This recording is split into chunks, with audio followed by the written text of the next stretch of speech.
Pada pertemuan kali ini kita telah sampai pada pembahasan Ghazwatul Ahzab, perang Ahzab.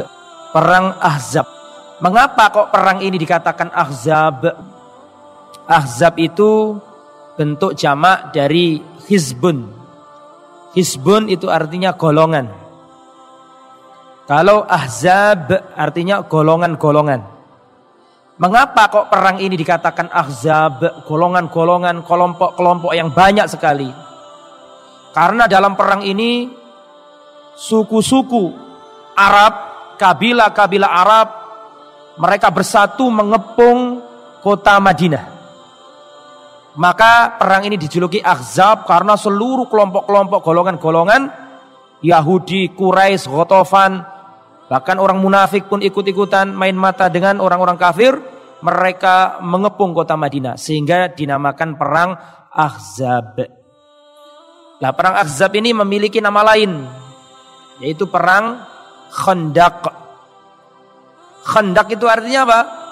Khandaq itu artinya parit, galian. Mengapa perang ini juga dikatakan perang Khandaq? Karena ketika kaum muslimin dikepung musuh, maka kaum muslimin membuat apa? Khandaq, membuat parit. Sehingga orang-orang kafir kalau mau nyerang, mau tidak mau harus masuk dulu ke parit itu. Sehingga kaum muslimin tinggal melempar panah kepada mereka. Ini sebab dikatakan perang Ahzab. Kemudian kapan perang Ahzab ini terjadi? Perang Ahzab ini terjadi pada tahun ke-5 Hijriah.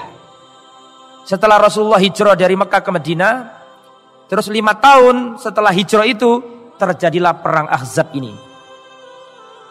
Apa sebab terjadinya perang Ahzab ini? Ini harus diketahui. Kenapa kok sampai terjadi perang Ahzab? Bagaimana asal usulnya terjadinya perang Ahzab ini? Ternyata perang Ahzab ini terjadi berkaitan dengan peristiwa-peristiwa sebelumnya. Dan pada pertemuan yang lalu sudah saya sampaikan peristiwa-peristiwa penting yang terjadi antara perang Uhud dengan perang apa? Ahzab. Dan kemarin yang saya jelaskan ada tragedi sumur berdarah. Namanya tragedi Bi'rul Ma'unah. Masih ingat enggak?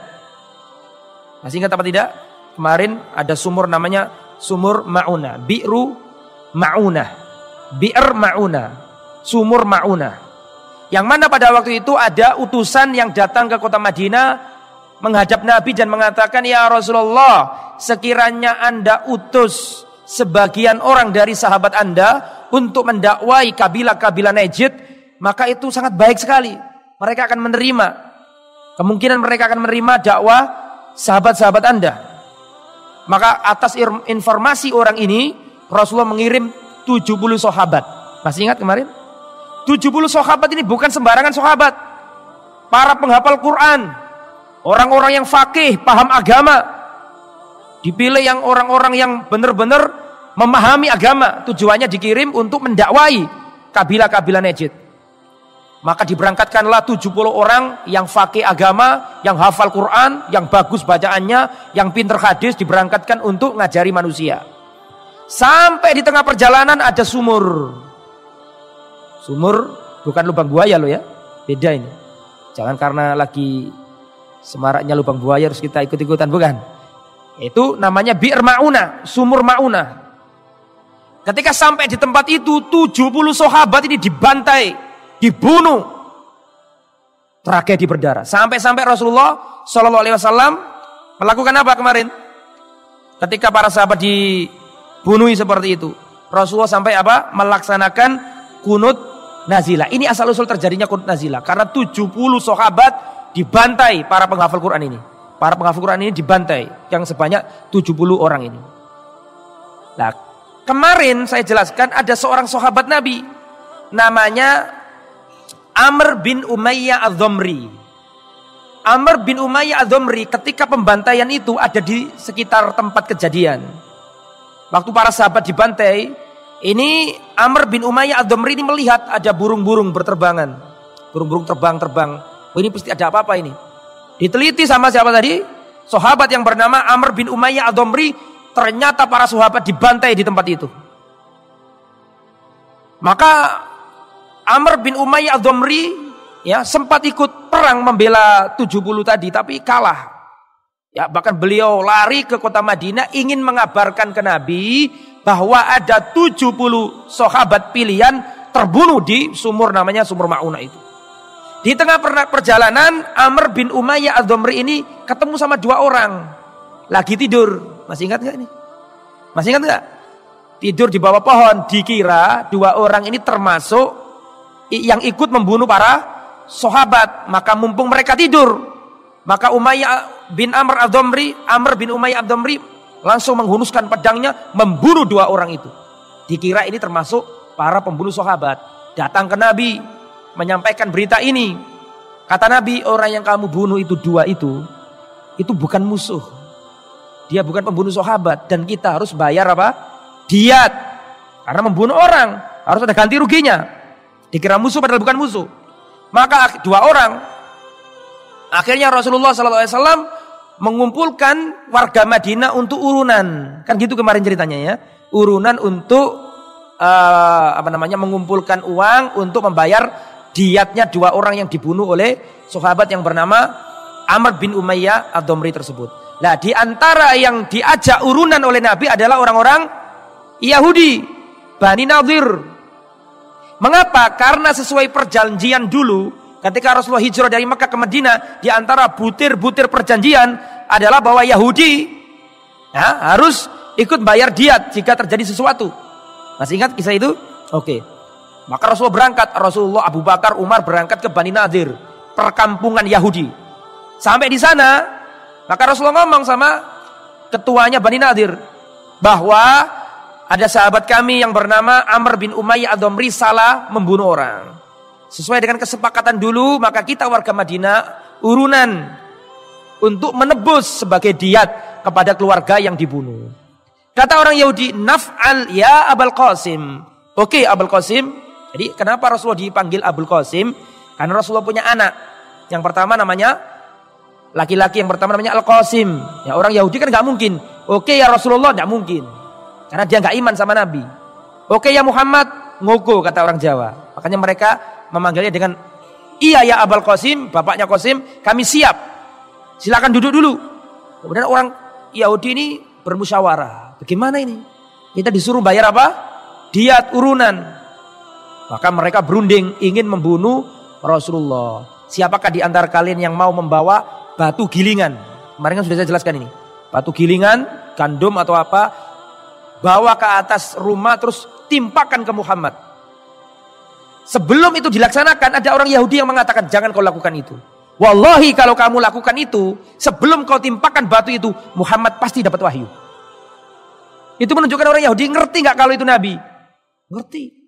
Dan terbukti ketika orang ini membawa gilingan batu ini mau dia apa? Timpakan ke Rasulullah, Rasulullah dapat wahyu. Datang Jibril mengabarkan, langsung Rasulullah pulang tepat. Sahabat Umar dan Abu Bakar nggak paham apa, ikut pulang. Ternyata dijelaskan sama Rasulullah, mereka ingin membunuhku. Langsung Rasulullah membawa pasukan besar kemarin, masih ingat? Kemudian datang orang munafik. Orang munafik ingin membela siapa? Bani Nadir Yahudi, jangan khawatir, kami akan membelamu. Maka ketika datang pasukannya Nabi, mereka nunggu orang munafik gak datang-datang. Ya, akhirnya orang Yahudi diusir sama Nabi. Semua dikeluarkan dari kota Madinah karena tidak sesuai dengan kesepakatan awal. Semuanya diusir. Oke, sampai sini ya. Inilah yang menyebab terjadinya perang Ahzab. Loh Ustadz, apa hubungannya Ustadz? Orang Yahudi diusir dengan pasukan Ahzab, seluruh kabilah-kabilah Arab mengepung kota Madinah. Apa hubungannya Yahudi sama kabilah Arab yang mengepung Nabi? Jawabannya adalah bukan orang Yahudi kalau tidak ahli membuat makar, tipu daya dan konspirasi. Sakit hati ini orang Yahudi ini. Dan kemarin saya jelaskan mereka itu nggak mau tersisa hartanya sampai pintu-pintunya dibawa, jendelanya dibawa, terus dirobohkan supaya tidak dihuni oleh kaum muslimin, saking pelitnya orang Yahudi. Ini sakit hati. Akhirnya inilah yang menjadi penyebab terjadinya perang Ahzab. Bagaimana kisahnya? Seperti ini. Kharaja isruna rajulan min zu'ama'il Yahud wa sadat Bani Nadir ila Quraisy Makkah. Ketika Bani Nadir diusir dari Madinah, maka muncullah 20 orang 20 pembesar, 20 petinggi Yahudi berkumpul. Termasuk petinggi-petinggi Bani Nadir yang diusir tadi. Mereka berkumpul 20 orang ini pergi ke kota Makkah. Mengapa kok Makkah? Karena tahu orang Yahudi ini bukan orang bodoh. Ngerti mereka. Musuhnya Muhammad sallallahu alaihi wasallam yang paling kuat adalah Quraisy. Quraisy ada di mana? Makkah. Makanya orang Yahudi ini membuat konspirasi, membuat makar. 20 orang petinggi-petinggi Yahudi lawatan politik ke luar negeri sampai ke Mekah. Di Mekah mereka ketemu Abu Sufyan, ketemu pembesar kafir Quraisy. Nyampe sana, ini pinternya orang Yahudi ini. Ini Muhammad jangan dibiarkan. Saya tahu kalian ini gak bisa makan kecuali harus dagang. Dan kalian dagang itu mesti melewati kota Madinah. Paham gak maksud saya? Ini sudah sering saya sampaikan. Bagaimana kalian bisa terus-terusan seperti ini? Sedangkan suatu saat harta dagangan Anda akan dicegat oleh Muhammad dan akan dihabisi di sana. Maka ayo bersama kita, kami orang-orang Madinah yang lebih tahu di sana, tahu bagaimana bisa menghancurkan Muhammad dan pasukannya. Ayo gabung bersama kami. Kita hancurkan Muhammad. Otomatis seneng Abu Sufyan. Karena selama ini yang dipikirkan oleh orang-orang Mekah ini adalah masalah apa? Masalah kehidupan mereka. Mereka itu gak bisa makan kecuali dengan dagang. Dan dagangnya mereka adalah kemana? Ke Syam. Kalau ke Syam otomatis melewati Madinah. Maka setuju betul omonganmu ini wahai Bani Nadir. Dan Bani Nadir ini ketua sukunya namanya Huyai bin Akhtab. Ketua suku Bani Nadir yang diusir tadi itu adalah Huyai bin Akhtab. Dan Huyai bin Akhtab ini adalah bapak dari istrinya Nabi. Siapa? Sofia. Rasulullah mempunyai istri namanya Sofia binti Huyai bin Akhtab. Sofia masuk Islam, tapi Huyai gak masuk Islam. Bahkan memusuhi Nabi. Dan sudah saya ceritakan dulu. Maka Huyai bin Akhtab ini menyampaikan presentasi di hadapan orang kafir Quraisy. Keuntungannya seperti ini. Kalian datang membawa pasukan yang banyak. Dan nanti kami ada di sana akan mempersiapkan segala-galanya untuk Anda. Cocok pikirannya orang Quraisy sama Yahudi. Karena Quraisy sendiri juga butuh itu. Ini simbiosis apa? Mutualisme. Orang Yahudi punya dendam kesumat, ingin menghancurkan Rasulullah. Orang Quraisy ingin mengamankan jalur dagangannya. Cocok. Setuju. Kemudian setelah itu tidak cukup Quraisy. Pembesar-pembesar Yahudi ini keliling ke kabilah-kabilah Arab. Tuh hebatnya orang Yahudi itu. Makanya kalau ada kekacauan di negeri Islam, periksalah Yahudi. Yahudi mesti dibalik semua itu. Datang ke kabilah-kabilah Arab. Datang ke Ghatafan. Datang ke kabilah ini. Datang ke kabilah itu. Semua diprovokasi. Mumpung ada kesempatan. Ayo kita habisi Muhammad. Sampai akhirnya kelompok-kelompok yang banyak ini. Kabilah-kabilah Arab ini bersatu. Jumlah mereka totalnya adalah berapa? 10.000. Ya, 10.000. Bani Ghatafan ikut. Bani Ghatafan dipimpin oleh Uyainah bin Hisn. Quraisy dipimpin oleh Abu Sufyan.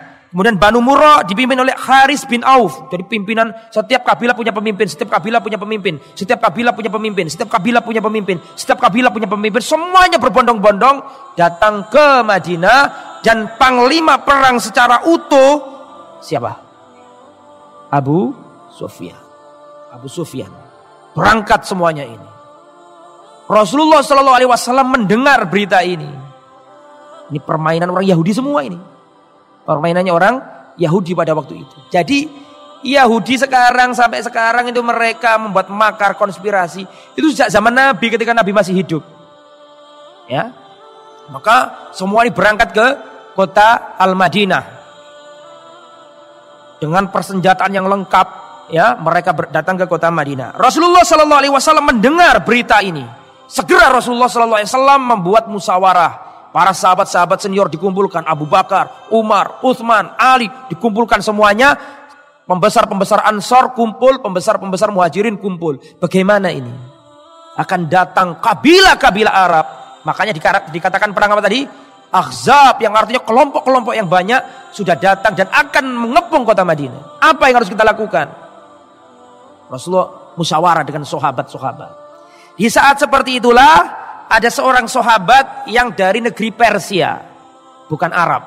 Siapa namanya? Salman Al-Farisi. Salman Al-Farisi usul berpendapat, "Ya Rasulullah, inna kunna bi ardi Faris idza khusirna khandaqna alaina." Ya Rasulullah, kami di negeri Persia sekarang Iran. Kalau kami dikepung musuh, maka kami membuat parit besar. Ngerti parit gak? Kalau bahasa Lamongannya itu jeglongan, kalenan besar gitu loh. Sehingga tentara musuh mau menyerang kota Madinah, mau tidak mau harus masuk khandak tersebut. Sehingga kaum muslimin tinggal mana dari atas itu. Dibuat. Maka hadhihi atau kanat khuttatun hakimatun lam takun ta'rifuhal Arab qabla dzalik. Ini adalah strategi perang yang belum pernah diketahui oleh orang Arab. Dan orang kafir jahiliyah juga gak sampai kepikiran ada strategi seperti itu. Pikirannya mereka datang, bunuh, dan perang, mati semua orang Madinah. Pikirannya mereka seperti itu. Ternyata di sana ada orang Persia mempunyai siasat perang yang tidak dipahami oleh orang-orang Arab. Maka Rasulullah SAW memerintahkan kepada para sahabat semuanya untuk menggali parit besar. Ya, menggali parit besar. Fawakala ila kulli asrati rijalin an yaghfiru minal khandaq arba'ina dira'an. Setiap 10 orang harus membuat khandak atau parit sepanjang 40 dira'. Dira' itu mana? Dira' itu ujung kuku ini sampai ujung siku ini. Namanya apa ini? Bahasa Indonesianya apa? Sehasta. 10 orang membuat parit sepanjang berapa tadi? 40 hasta. Dan itu bukan sempit loh. Lah kalau sempit tak diloncati bisa. Ini parit bener-bener panjang gede. Ya, sehingga nggak mungkin bisa loncat, harus turun dulu. Bisa dipahami ya? Maka Rasulullah SAW memerintahkan ke sahabat, "Kunna ma'a Rasulillah," kata seorang sahabat Nabi namanya Sahal bin Sa'ad dalam riwayat Imam Bukhari menceritakan, "Kunna ma'a Rasulillah sallallahu alaihi wasallam fil khandaq wa hum yaghfirun wa nahnu nanqulu turab ala aqtadina." Dahulu kami bersama Rasulullah membuat parit, para sahabat membuat parit, mereka mengeduk lah bahasa kita, mengeduk tanah untuk digali. Sedangkan pada waktu itu kami memindahkan tanah itu dengan pundak-pundak kami.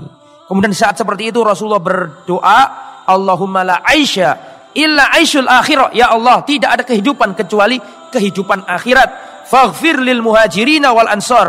Berikan ampunan kepada orang muhajirin dan ansor. Makanya orang muhajirin dan ansor distempel masuk surga. As-sabiqunal awwalun minal muhajirina wal ansor.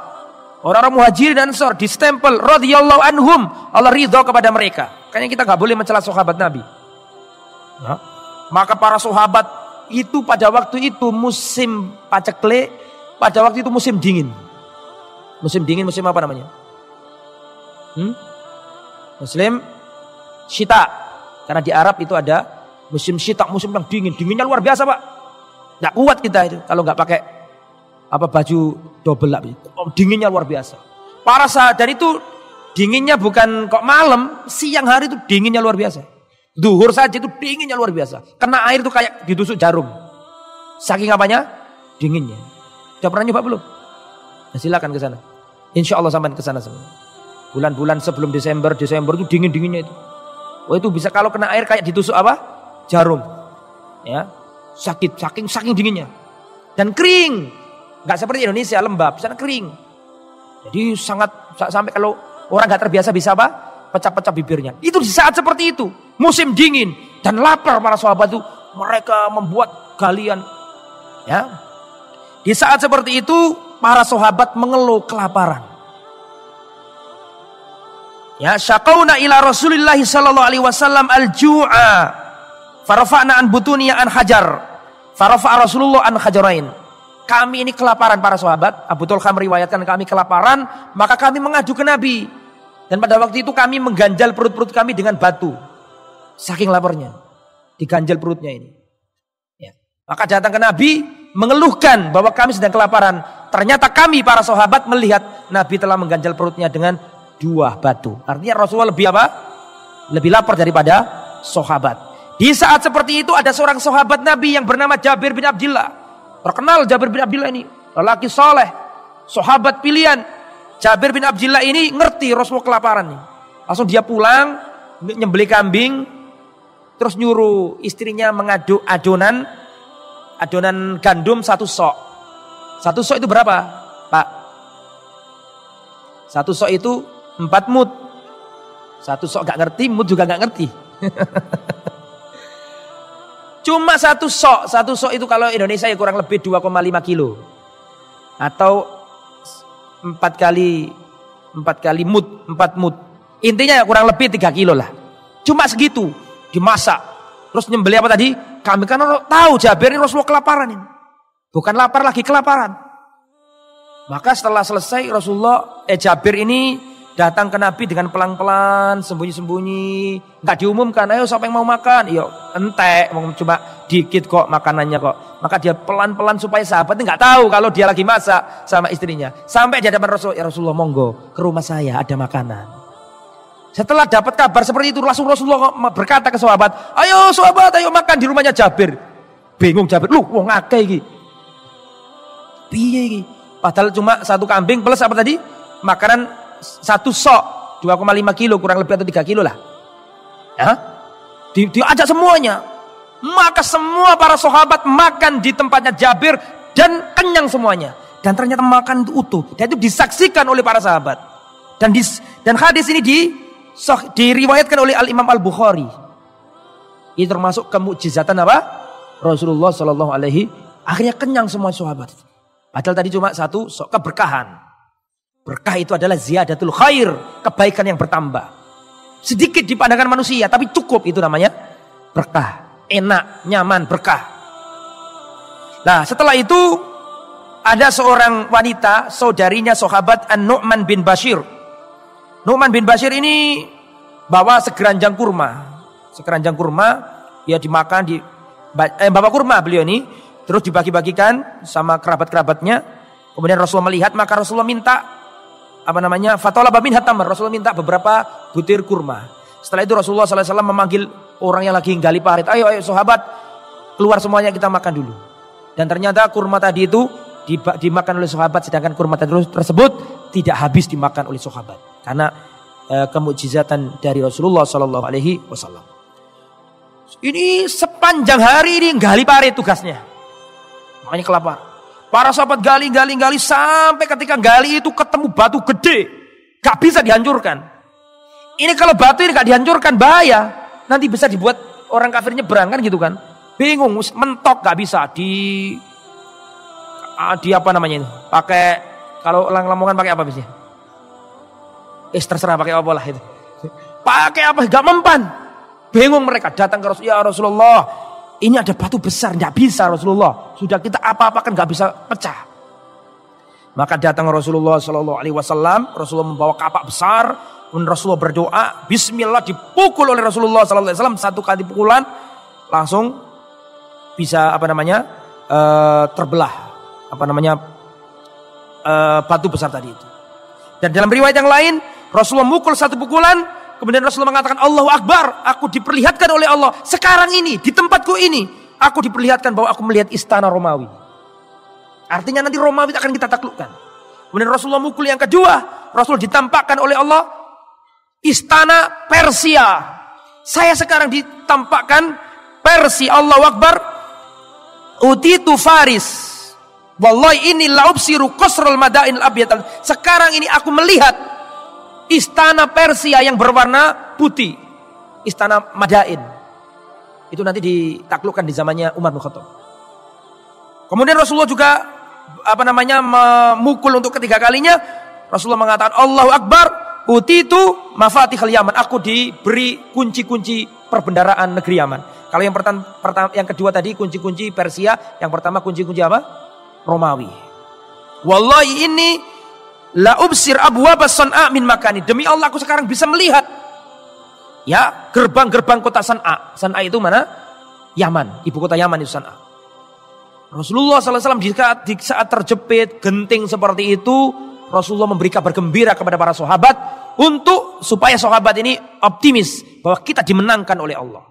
3 kekuatan besar, Persia, Romawi, Yaman, dikabarkan bahwa nanti kita taklukkan. Padahal sekarang ini mereka lagi diapakan?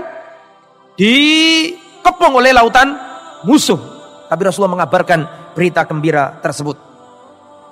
Nah, pada waktu itu kota Madinah ini dikelilingi bukit-bukit, terjal, lembah yang curam gitu loh. Sehingga semuanya dikelilingi kecuali dari utara. Utara ini yang nggak ada bukit, nggak ada apa. Berarti galinya di mana?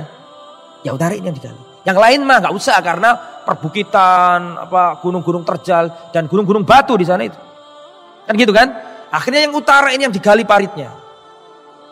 Kali setelah itu melihat kaum muslimin kecapean, kaum muslimin dalam keadaan payah, maka digambarkan dalam Al-Qur'an, walamma ra'al mu'minuna al-ahzaba qalu hadza ma wa'adana Allah wa rasuluhu wa sadaqallahu wa rasuluhu wa ma zadahum illa imanan wa taslima. Ketika orang-orang mukmin melihat pasukan-pasukan yang banyak itu membawa senjata-senjata, ya, mereka berkelompok-kelompok sangat banyak, maka orang-orang muslim mengatakan hadza ma wa'adana Allah, ini sudah dijanjikan oleh Allah dan Rasulnya, dan Allah benar dalam janjinya.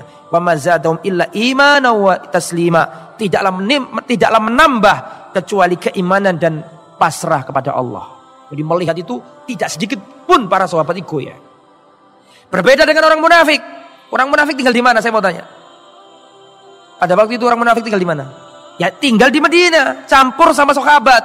Melihat kaum yang banyak itu, orang munafik mengatakan, wa idh yaqulul munafiquna walladzina fi qulubihim marad ma wa'adana Allahu wa rasuluhu illa ghurura. Apa yang dijanjikan oleh Allah dan Rasulnya hanyalah tipuan saja. Katanya menaklukkan Romawi, katanya menaklukkan Persia, katanya menaklukkan Yaman. Wong sekarang aja nggak mati, nggak urip, mau dikepung sama lautan musuh gitu.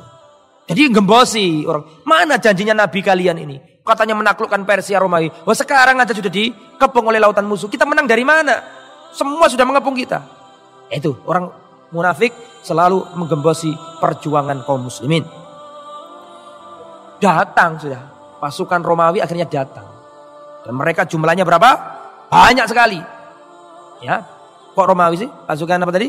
Kafir Quraisy datang dengan jumlahnya berapa tadi? 10.000. Maka karena Rasulullah Shallallahu Alaihi Wasallam dan para sahabat menilai mereka nggak mungkin dari arah belakang karena dilalui apa tadi perbukitan, maka Rasulullah keluar dari kota Madinah dengan membawa 3.000 pasukan. Sedangkan pasukan kafir berapa tadi? 10.000. Rasulullah membawa 3.000 pasukan. Kemudian syiarnya sahabat pada waktu itu adalah hamim la yunsurun. Mereka akan terkalahkan, mereka akan dikalahkan, mereka akan dikalahkan, dan mereka tidak akan dimenangkan, mereka tidak akan dimenangkan. Itu syiarnya sahabat. Kemudian pada waktu itu kota Madinah diserahkan Rasulullah kepada sahabat yang bernama Ibnu Ummi Maktum untuk menjadi pemimpin sementara. Rasulullah keluar, agak keluar sedikit, parit tadi itu. Nah, tanpa pasukan kafir Quraisy dan Ghatafan dan kabilah-kabilah Arab yang jumlahnya 10.000 tadi datang. Datangnya bingung mereka ini. Piye iki? Karena di depannya ini ada apa? Parit besar, dan ini tidak pernah diketahui oleh orang Arab sebelumnya. Ada parit besar yang kalau turun maka kaum muslimin tinggal apa? Mana dari atas, bingung. Ya, mereka bingung. Walamma aradal musyrikuna muhajamatal muslimin waqti hamal Madinah wajadu khandaqan aridun yakhulu bainahu wa bainaha. Ketika sudah hampir sampai di kota Madinah, mereka jumpai parit besar. Bingung orang kafir Quraisy, apa yang harus mereka lakukan? Wa akhadal musyrikuna yaduruna haulal khandaq ghadbana. Orang-orang kafir Quraisy melihat khandaq ini, mereka menggerutu, marah besar. Cuma riwa-riwi enggak bisa masuk. Bingung mereka ini jadi perang apa enggak ini? Wa yatahassasuna nuqtatan dha'ifa. Mereka mencari celah, kira-kira masuk lewat mana? Mereka meneliti. Orang-orang pilihannya meneliti kira-kira mana yang bisa dilalui, diteliti satu persatu. Tapi enggak nemu cara. Tidak menjadi. Sehingga tidak terjadi konfrontasi langsung. Cuma apa? Saling apa? Melemparkan anak panah. Wa kariha fawaris min Quraisy an yakifu haulal khandaq min ghairi jadwa. Pendekar-pendekar Quraisy merasa ini enggak bermanfaat, kita duduk-duduk di sini saja, kita berdiri di samping khandaq ini enggak berbuat apa-apa, enggak setuju, turun. Beberapa orang pendekarnya Quraisy turun karena jadi nggak mungkin kita tinggal di sini, jumlahnya kita berapa tadi? 10.000, cuma nggak ada apa-apa di sini. Akhirnya turun, memaksa turun ini. Turunlah pendekar-pendekar Quraisy, gembong-gembong Quraisy, Amr bin Abdiwud Kemudian Ikrimah bin Abi Jahal. Ikrimah anaknya Abu Jahal. Abu Jahal sudah mati di perang. Di perang apa? Abu Jahal. Mati di perang Badar. Ini anaknya masih hidup. Bencinya luar biasa kepada Rasulullah. Meneruskan perjuangan bapaknya. Tapi nanti masuk Islam. Ikrimah ini masuk Islam nanti ini. Dan ikut menumpas Nabi palsu. Ya, ketika perang dengan Nabi palsu, ketika perang dengan Romawi. Pernah ikut perang Yarmuk nanti. Nanti ya, anaknya siapa tadi? Abu Jahal. Nanti masuk Islam. Ketika melihat pasukannya Romawi yang sangat banyak. Dia berkata, dahulu aku memerangi Rasulullah. Kemudian sekarang aku memerangi kalian. Apakah aku mundur? Wallahi aku tidak akan mundur. Ya, dia berbaiat dengan sekian orang. Menerobos pasukannya Romawi. Dan terbunuh dalam perang Yarmuk. Dia berharap dengan kesahidannya itu. Dengan syahidnya itu. Dia berharap bisa menebus kesalahannya ketika memusuhi siapa? Rasulullah Shallallahu Alaihi Wasallam. Itu Ikrim. Tapi ini masih kafir pada waktu ini. Dia termasuk orang yang turun parit. Ya, Amr, kemudian Ikrimah bin Abi Jahal turun dan juga Diror bin Khattab. 3 orang turun mencari celah-celah untuk bisa nerobos ke kota Madinah. Maka melihat seperti itu, Ali bin Abi Thalib langsung keluar, mengajak mereka apa? Mubarozah. Apa mubarozah itu? Tanding 1 lawan 1. Ketika dilihat Ali kok kelihatannya ada orang, wah ketepaan. Nah, karena Ali juga sudah pengen gasak mereka gitu ya. Akhirnya Ali menantang mereka. Da'a Amr lil mubarozah. Wahai Amr, ayo sama aku. Tanding mubarozah. Turun, ketemu 2 orang ini. Maka ketika ditantang langsung nih bergerak si Amr tadi. Amr bin Abdul Wud ini bergerak dengan kudanya. Setelah sampai di tempat itu kudanya langsung disembelih. Kudanya dipukul. Ya, supaya apa? Supaya dia nggak lari. Artinya siap mati melawan siapa tadi? Ali bin berani orangnya. Ketika sama Ali nggak pakai lama. Karena Ali itu dalam perang tidak pernah kalah. Aku perang bersama Nabi bertahun-tahun tidak pernah aku dikalahkan. Kalau sudah tanding sama Ali, mesti musuhnya yang kalah.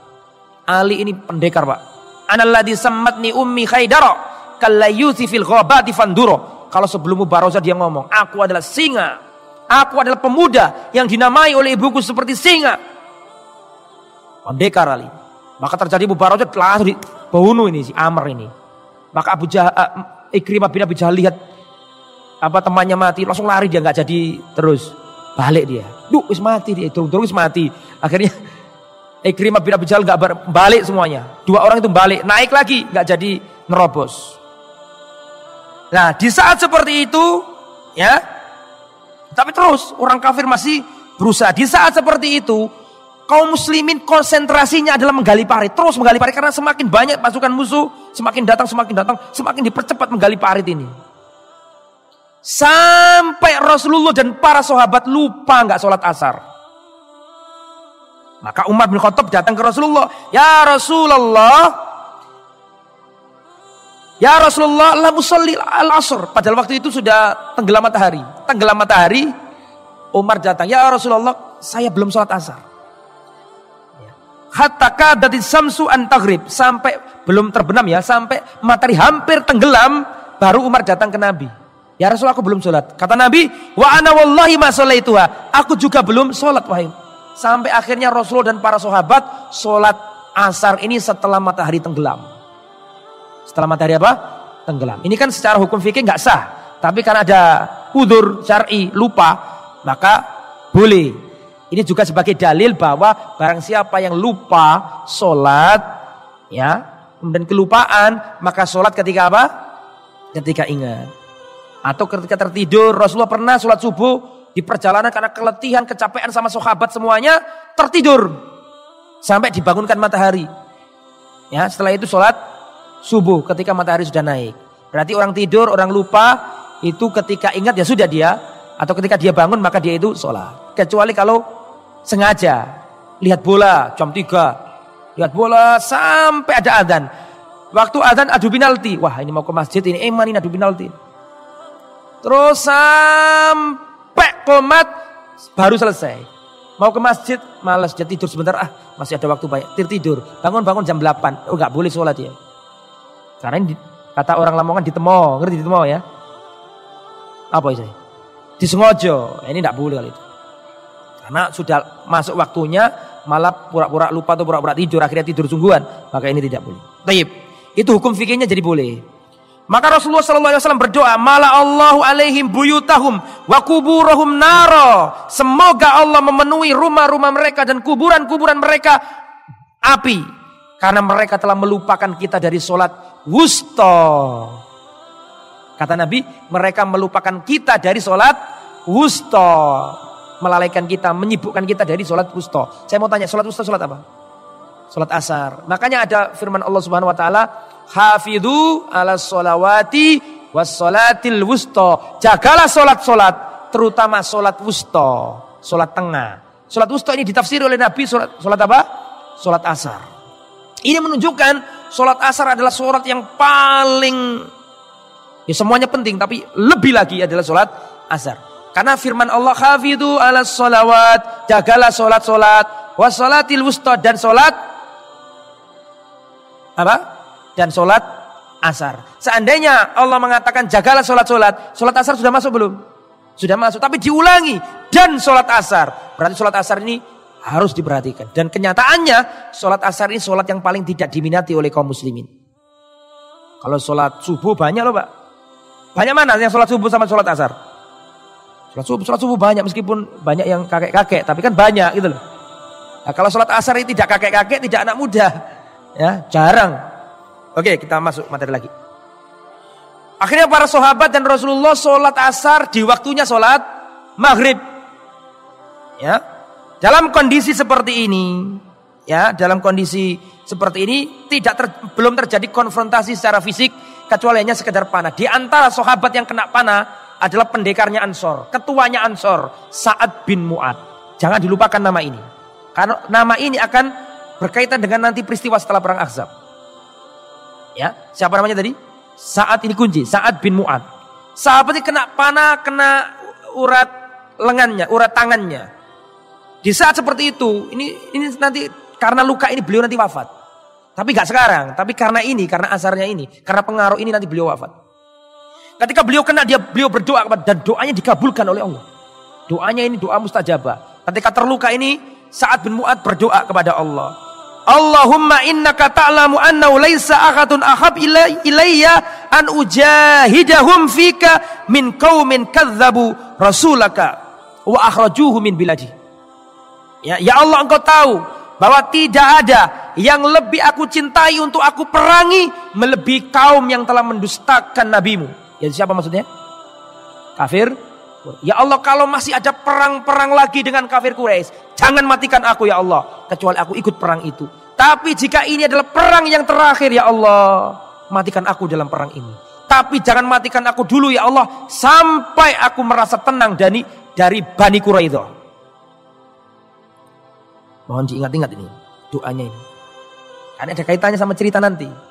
Ya Allah, sungguhnya tidak ada yang lebih aku senangi untuk aku perangi melebihi kaum yang mendustakan Nabi, menjadi orang kafir Quraisy itu. Ya Allah, kalau ini masih ada perang-perang yang akan datang, jangan matikan aku ya Allah, karena aku ingin ikut terus perang dengan mereka. Tapi jika ini perang yang terakhir, matikan aku ya Allah. Tapi jangan kau matikan aku ya Allah sampai apa tadi? Hatiku tenang dari Bani Quraidah. Bani Quraidah itu siapa? Kok disebutkan dalam doa? Bani Quraidah itu orang Yahudi, Pak. Saya mau tanya, tolong dijawab. Tadi yang membuat makar skenario tadi Yahudi, Bani apa tadi? Bani Nadir, kan gitu kan? Ketuanya adalah Huyai bin Akhtab, bapak dari istrinya Rasulullah. Quraidah ini ketika apa tadi? Quraisy, Ghatafan, kemudian suku-suku Arab dan juga Bani Nadir ngepung, mentok, nggak bisa. Karena ada apa tadi? Ada apa? Tolong dijawab. Ada parit. Maka Bani Nadir, Yahudi Bani Nadir tidak kekurangan ide.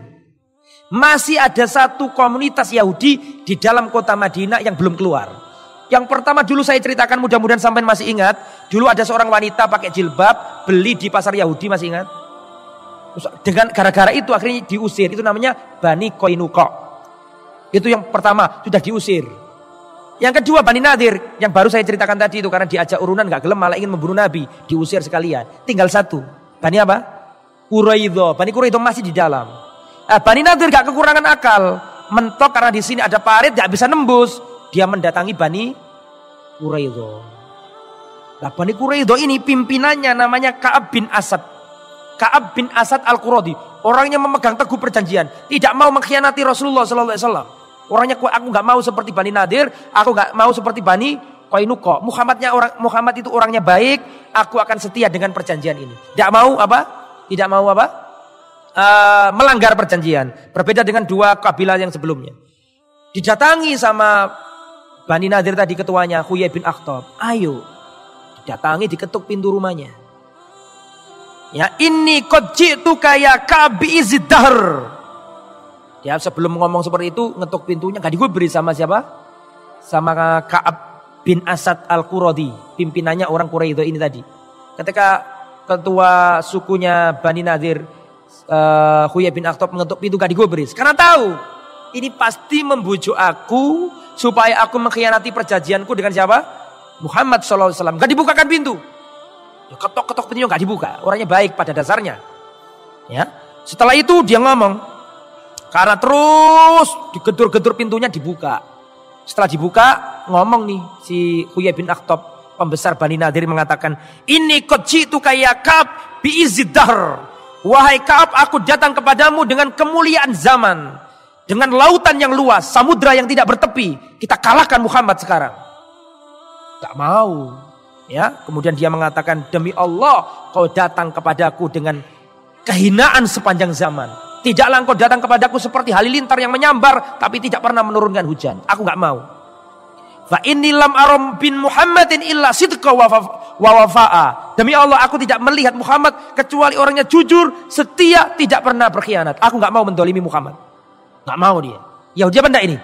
Yahudi. Quraidah. Tapi namanya siapa tadi? Huyai bin Akhtab terus melobi, terus dikasih perbandingan. Gini loh, sekarang ini pendekar-pendekar Quraisy sudah datang, Ghatafan sudah datang, seluruh kabilah-kabilah Arab ini, hampir seluruh kabilah Arab, kelompok-kelompok Ahzab ini datang menyerang kota Madinah. Kemudian engkau gak mau kerjasama sama kami? Kamu nanti nyesel loh kalau gak mau sama kita. Terus di lobi-lobi, diiming-iming, setuju akhirnya. Setuju akhirnya. Ini kan celah. Celah karena Bani Quraidah ada di mana? Di dalam kota Al-Madinah. Setuju akhirnya. Ketika setuju, ini jadi mohon maaf, ini kan gunung, ini kota Madinah. Lah, otomatis datangnya kan dari mana tadi? Utara kan gitu kan? Sedangkan mereka ada di dalam. Jadi orang Bani Quraidah ini mereka ini mengintai, memata-matai. Sedangkan kaum muslimin yang laki-laki berada di parit, di perbatasan. Sedangkan yang tinggal di Madinah siapa? Orang tua, orang jompo, wanita, anak-anak. Kan gitu kan? Diintai sama orang-orang Quraidah ini, Bani Quraidah ini. Nah, di saat seperti itu ada bibinya Nabi. Nabi punya bibi namanya Sofia. Sofia ini anaknya Abdul Muthalib. Abdul Muthalib itu mbahnya Nabi. Berarti Sofia apanya Nabi? Bibinya Nabi. Karena Sofia ini saudarinya Abdullah, bapaknya Nabi. Sofia binti Abdul Muthalib ini melihat gelagat orang-orang Yahudi tidak benar. Yang mengintai begitu, akhirnya si Sofia ini minta tolong Hasan bin Sabit. Hasan bin Sabit ini seorang sahabat Nabi, penyairnya Nabi. Tolong itu, orang Yahudi itu selalu mengintai kita. Kita nggak aman dari aurat-aurat kita, khawatir kita suatu dicari celah dan kita diserang. Bereskan satu orang mata-mata itu. Pada waktu itu Hasan tidak mau melakukan, karena ada beberapa hal tidak mau melakukan. Akhirnya bibinya Nabi ini ngambil tiang, didatangi mata-mata itu, lalu dipukul, dibunuh. Kabar ini kedengaran Nabi. Kabar ini kedengaran Nabi berarti berkhianat. Bani siapa? Quraidah. Ketika desas-desus Bani Quraidah ini khianat. Sedangkan kaum muslimin sibuk berhadapan-hadapan dengan siapa tadi? Orang kafir Quraisy. Sedangkan di dalam negeri Quraidah bermain mata sama orang yang ada di luar parit. Maka di saat seperti itu Rasulullah SAW mengutus sahabat Sa'ad bin Mu'ad. Sa'ad bin Mu'ad yang tadi itu, yang kena apa tadi? Kena panah itu. Sama Sa'ad bin Ubadah. Dan Abdullah bin Rawaha dan Khawwat bin Jubair. Ada 4 orang. Ya, 4 orang pendekar Ansor dikirim untuk menanyakan ini kemana? Ke Bani Quraidah. Apakah benar mereka ini khianat apa tidak? Kata Nabi, kalau nanti kalian pulang, ini Rasulullah ini rahasia ini. 4 orang dipanggil Nabi, ini rahasia. Datanglah ke Bani Quraidah, periksalah mereka, benar enggak mereka ini khianat? Kalau mereka ini tidak khianat, alhamdulillah, tidak ada masalah. Tapi kalau mereka ini khianat dan kalian datang nanti, kasih aku kode. Paham maksudnya? Jangan engkau iklankan terang-terangan. Wahai para sahabat Bani Quraidah ini sedang khianat. Nanti mentalnya jatuh kaum muslimin. Kasih aku kode. Paham maksudnya ya? Kasih aku tanda. Ini juga dalil, ini juga penting. Ini bro. Jangan suka menakut-nakuti kaum muslimin. Ya, jangan gampangan nakut-nakuti kaum muslimin. Seperti ini Rasulullah kalau ada berita yang negatif nggak langsung disebar. Kasih tanda saja supaya mental kaum muslimin tidak jatuh. Oke, berangkat nih. Ketika nyampe sana, maka sahabat-sahabat Nabi ini mengingatkan Quraidah tentang perjanjian mereka dengan Rasulullah bahwa Quraidah harus setia dengan sama-sama kaum muslimin untuk sama-sama mempertahankan kota Madinah apabila ada musuh yang menyerang. Itu perjanjian awal seperti itu. Saya ingatkan kalian dengan perjanjian kalian kepada Rasulullah. Tiba-tiba Rasulullah mengatakan, mereka mengatakan, "Man Rasulullah?" Siapa utusan Allah? Dari dulu kita nggak ngakui kok kalau Muhammad itu utusan Allah. Kenapa kalian kok mengatakan utusan Allah? Saya mau tanya, ingkar apa tidak ini? Ingkar. La ahda bainana wa baina Muhammad. Tidak pernah kami punya perjanjian dengan Muhammad. Kaget sahabat 4 ini. Dulu nggak seperti ini Quraisy, kok sekarang kok berubah total? Akhirnya tahulah. Setelah itu mereka mencela Rasulullah, mengata-ngatai Rasulullah. Oh paham. Karena sahabat 4 ini paham. Ini tidak benar ini Quraisy ini. Pulang sampai di tempatnya Rasulullah dan para sahabat, kasih tanda. Seperti yang saya katakan tadi loh ya, dikasih tanda bahwa Bani Quraidah itu apa? Khianat. Tapi tahu, akhirnya sahabat tahu semuanya. Karena inilah Sa'ad bin Mu'ad tadi berdoa. Ya Allah, kalau ini masih ada peperangan lagi dengan kafir Quraisy, jangan matikan aku ya Allah. Kan gitu tadi ceritanya. Tapi kalau ini adalah perang terakhir, matikan aku. Tapi jangan kau matikan aku ya Allah, sampai aku ini lega dengan membereskan orang-orang apa? Bani Quraidah. Ya karena peristiwa ini. Akhirnya semakin ketakutan para sahabat. Di luar musuh ini semakin banyak. Sedangkan di dalam negeri ini ada musuh baru. Yaitu Yahudi Bani Quraidah. Di saat seperti itulah sampai turun ayat. Turun ayat menggambarkan bagaimana ketakutan para sahabat. Wa idzaghatil absar wa bahwatil qulubul khanajir wa tadunnuna billail dununa. Sampai dada-dada sahabat ini sesak. Sampai ke kerongkongan mereka ini merasakan sesak saking banyaknya musuh. Sampai para sahabat ini mengira, berprasangka negatif sama Allah. Hunalika ubtuliyal mu'minuna wa zulzilu zilzalan syadida. Surat Ahzab ayat 11. Di saat seperti inilah kaum muslimin diguncang dengan seguncang-guncangnya. Di saat seperti itu, orang munafik semakin menggembosi. Apa yang dijanjikan oleh Rasulmu adalah tipuan belaka. Jadi mentalnya jatuh. Di saat seperti itu ada pertolongan. Rasulullah SAW di saat kondisi sudah parah, Rasulullah tidur Rasulullah bangun. Terus Rasulullah setelah bangun, Rasulullah kelihatannya gembira dari bangunnya itu. Kemudian Rasulullah mengatakan, Allahu Akbar, absyiru ya ma'syaral muslimin bi fathillah wa nasri. Bergembiralah wahai kaum muslimin akan kemenangan dari Allah. Rasulullah dapat wahyu, tidur, terus beliau sumringah wajahnya menyampaikan kabar gembira ini. Tapi terus pasukannya kafir Quraisy semakin menekan, semakin terjadi konfrontasi dan seterusnya. Akhirnya Rasulullah ini mencari ide-ide bagaimana supaya orang kafir itu pulang. Karena ya apa orang dikepung itu tidak enak. Paham ya maksudnya ya? Karena makanan itu lama-lama juga habis kalau di dalam kan gitu kan. Bagaimana caranya ini? Akhirnya Rasulullah ngomong sama sahabat 2 tadi, Sa'ad bin Ubadah sama Sa'ad bin Mu'ad. Karena ini pendekarnya Ansor, mewakili orang Ansor, dan Ansor adalah pemilik negeri. Sebentar lagi selesai. Maka didatangi 2 orang Ansor ini sama Rasulullah mengatakan, bagaimana kalau kita iming-iming Bani Ghatafan itu pimpinannya supaya kita kasih sepertiga dari buah kurma Medina dengan syarat mereka pulang nggak mau ikut Quraisy. Paham maksudnya ya? Dikasih iming-iming. Bagaimana pendapat kalian wahai ketua-ketua Ansor, ini adalah negeri-negeri kalian.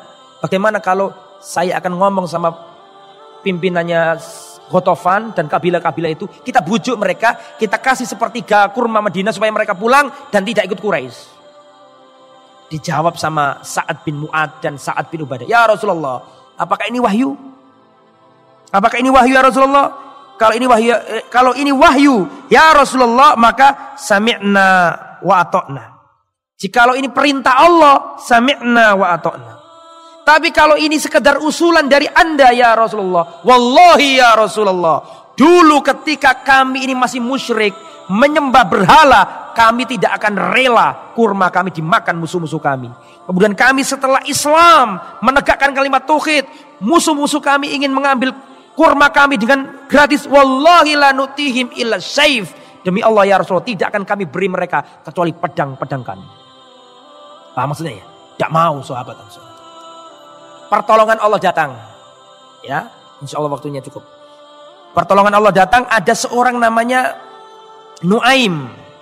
Ya, ada seorang yang bernama Nuaim bin Mas'ud bin Amir. Dia ini dari Ghatafan, masuk Islam. Ghatafan kan suku yang ikut ngepung, ini masuk Islam, datang ke Nabi. Ya Rasulullah, kaumku itu nggak tahu kalau aku masuk Islam. Tolong perintahkan ke aku ya Rasulullah, apa yang menurut Anda itu bagus, aku lakukan. Kaumku nggak ngerti aku masuk Islam. Kata Rasulullah, ya kamu itu cuma orang satu.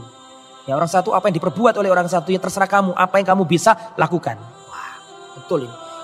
Ini Nuaim ini dekat sama orang Yahudi, Bani Quraidah. Maka dia datang ke Bani Quraidah. Wahai Bani Quraidah, nggak ngerti kalau masuk Islam, nggak ngerti. Datang ke Bani Quraidah. Wahai Bani Quraidah, kenapa kalian kok mau dibujuki sama Bani Nadir tadi ya? Siapa namanya? Khuyai bin. Dan kenapa kamu kok mau dibujuki sama orang-orang kafir Quraisy? Kalau mereka itu kalah, ini negeri-negerimu. Anak-anakmu ada di sini. Istri-istrimu ada di sini. Harta-hartamu ada di sini.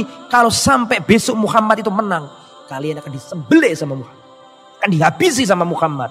Orang kafir Quraisy pergi ke negerinya, aman. Orang Bani Nadir keluar dari Madinah, aman. Loh kalau kamu, bagaimana coba? Kamu jangan mau dibijui sama kafir Quraisy, sama siapa tadi? Yahudi Bani Nadir. Gini aja. Terus bagaimana Nuaim? Wis kadung iki. Jarene Nuaim gini aja. Kamu datang ke kafir Quraisy minta jaminan. Minta jaminan. Kamu nggak mau belani mereka kecuali ada jaminannya. Oke, setuju, bener omonganmu ini. Jangan-jangan besok mereka kalah, mereka pulang dewe-dewe, kita di sini malah dihabisi sama Muhammad. Masuk akal kan? Masuk akal. Setelah itu Nuaim ini datang ke kafir Quraisy. Kafir Quraisy nggak ngerti kalau dia masuk Islam. Hei kafir Quraisy, wahai Abu Sufyan, kamu tahu enggak? Bani Quraisy itu ini sebenarnya gak ingin perang. Dia ini gak ingin perang, cuma ingin dia itu dapat jaminan dari kalian, ingin dapat barang kalian. Lihat kan kalau gak percaya, paling-paling besok mereka datang ke kamu, minta apa? Minta upah dari apa? Dari ikut perang itu. Terbukti besoknya utusan Bani Quraisy itu datang ke kafir Quraisy. Ya. Terjadi dialog, wahai orang kafir Quraisy, kami nggak akan ikut perang sama kamu kecuali kami minta hartamu sebagai jaminannya. Maka orang Quraisy mengatakan, bener yang diomongkan siapa? Yang diomongkan siapa tadi? Nuaim, bener nggak ingin perang, pengen dunia saja ini. Marah Quraisy, tidak akan saya kasih jaminan kau. Kata Yahudi, bener Nuaim ini, ternyata dia nggak, podo bener ya, cocok ini. Ah ini, setelah itu Nuaim ini datang ke Ghatafan, datang ke mana-mana, memecah belah itu. Akhirnya terbukti. Singkat cerita, Nuaim ini berhasil menciptakan kegaduhan di pasukan-pasukan kafir Quraisy. Di saat seperti itulah, jadi mereka sudah gaduh dengan teman-temannya sendiri. Rasulullah berdoa, Allahumma munzilal kitab, sari'al hisab, hazimal ahzab, Allahumma akhzimhum wa zalzilhum. Ya Allah kalahkan mereka. Ya Allah, Engkau lah yang menurunkan kitab. Engkau sangat cepat hisabnya. Ya Allah kalahkan Ahzab dan goncanglah Ahzab ya Allah. Pertolongan Allah turun. Allah kirim tentara-tentara dari langit, para malaikat dan angin kencang. Dan ini orang kafir Quraisy ini kan saking banyaknya mereka membuat tenda-tenda, membuat camp militer gitu loh. Datang angin kencang ini menyapu tenda-tendanya kafir Quraisy. Sampai panci-panci mereka itu gelondang lari semuanya. Terbirit lari semuanya. Malaikat datang, angin kencang datang, mereka disapu oleh angin. Lari yang Ghatafan balik ke Ghatafan, yang Quraisy balik ke Quraisy. Habis semuanya. Kaum muslimin menang. Tapi setelah kaum menang, sudah lari semua, sudah selesai, sudah gak ada perang ini. Setelah itu Rasulullah pulang ke rumahnya Ummu Salamah. Alhamdulillah sudah menang. Rasulullah meletakkan pedangnya. Turun malaikat Jibril. Wahai Muhammad, bagaimana engkau meletakkan pedangmu? Padahal kami para malaikat masih membawa pedang-pedang kami. Jangan berhenti sebelum kalian datang ke Bani Quraidah. Jangan berhenti perang dulu. Musuh masih ada dalam negeri, siapa namanya? Bani Quraidah. Maka Rasulullah langsung menginstruksikan ke sahabat untuk mempunyai pasukan sebanyak berangkat ke Bani Quraidah. Bagaimana ke Bani Quraidah? Besok saya jelaskan, jangan sekarang. Ya. Ini sebenarnya ada pelajaran-pelajaran penting ya. Saya baca poin-poinnya saja biar cepat, gak saya jelaskan ya. Pelajaran-pelajaran yang bisa diambil dari perang ini. Satu, al-Yahud ashabul makar. Yahudi adalah sumber konspirasi. Ini saya mau tanya, perang ini idenya siapa? Idenya Yahudi. Ini satu. Dua, Fadlu Salman. Peristiwa ini menunjukkan keutamaan sahabat Salman al-Farisi. Ketiga, al-kufru millah wahidah. Kekafiran itu agama yang satu. Apakah dia itu munafik, apakah dia itu kafir Quraisy, apakah dia itu Yahudi. Yang namanya kafir itu satu agama. Mereka akan memusuhi kaum muslimin. Kemudian yang nomor 4, pelajaran yang nomor 4 adalah masru'iyatus syura, dianjurkan untuk bermusyawarah apabila ada masalah pelik, dan itu dilakukan Nabi. Langsung musyawarah kan tadi kan. Kemudian nomor 5, musyarakatur rasul lil amal. Rasulullah ikut serta dalam menggali parit. Jadi pemimpin harus ikut merasakan penderitaan seperti orang-orang yang dipimpin. Nomor 6, min a'lamin nubuwah. Di dalam kisah tadi ada tanda-tanda kenabian, yaitu makanan tidak habis-habis dan seterusnya. Nomor 7, khuturatu as-sadiq as-sayyi, bahaya teman yang jelek. Ini diambil dari kisah yang mana? Karena Ka'ab bin Asad tadi sebenarnya kan nggak mau perang, yang dari Quraisy tadi itu loh. Tapi punya teman jelek namanya Huyai bin Akhtab. Ini bahaya teman yang jelek. Ingat cerita Abu Thalib ketika mau wafat, didatangi oleh Rasulullah, katakan la ilaha illallah paman agar kamu selamat, kan gitu kan? Abu Jahal mengatakan, apakah kamu benci dengan agama bapakmu? Kan gitu kan? Berarti bahaya teman yang jelek. Teman yang jelek itu tidak akan membiarkan temannya tobat. Selalu diajak supaya nggak tobat. Terus nomor 8, pentingnya tabayun, pentingnya klarifikasi. Rasulullah ketika mendapati berita bahwa Quraisy ini berkhianat, Rasulullah nggak langsung ngirim pasukan, tapi mengirim berapa orang? 4 orang untuk memastikan benar nggak mereka khianat. Berarti pentingnya klarifikasi, nggak boleh sembarangan menyerap berita. Nomor 9, fadlul ansor, keutamaan orang-orang ansor. Ketika dikatakan bagaimana kita melobi mereka, kita kasih kurma supaya mereka pulang. Enggak ya Rasulullah. Wong dulu ketika kami masih musyrik saja, nggak mau ngasih mereka gratis kok. Sekarang kita di atas tauhid malah kalah. Nggak mau. Kita tidak kasih mereka kecuali pedang. Berarti ini keutamaan sahabat apa? Ansor. Setia sahabat ansor ini. Kemudian nomor 10, doaur Rasul mustajabah. Doanya Rasulullah itu mustajabah. Tadi kan mustajabah, langsung turun pertolongan. Yang 11, ini dalil bahwa waktu sholat asar sebelum terbenam matahari. Ini juga dalil bahwa sholat asar itu lebih utama. Ini juga dalil bahwa jika orang lupa sholat, maka dia sholat ketika ingat. Yang terakhir juga, di antara poin ini yang terakhir, tidak boleh memasukkan kesedihan di hati kaum muslimin. Tidak boleh memasukkan kesedihan di hatinya kaum muslimin. Ini diambil dari yang mana tadi? Kok ada pelajaran tidak boleh memasukkan kesedihan di hatinya kaum muslimin? Ini diambil dari yang mana tadi? Iya, nanti kalau mereka khianat, jangan sebarkan, kasih aku tanda. Artinya Rasulullah nggak ingin para sahabat ini merasakan kegalauan ini. Biar Rasulullah saja yang mikir gitu ya. Itu singkat yang bisa disampaikan tentang keutamaan-keutamaan. Berarti pada pertemuan akan datang kita mempelajari apa? Bani Quraidah.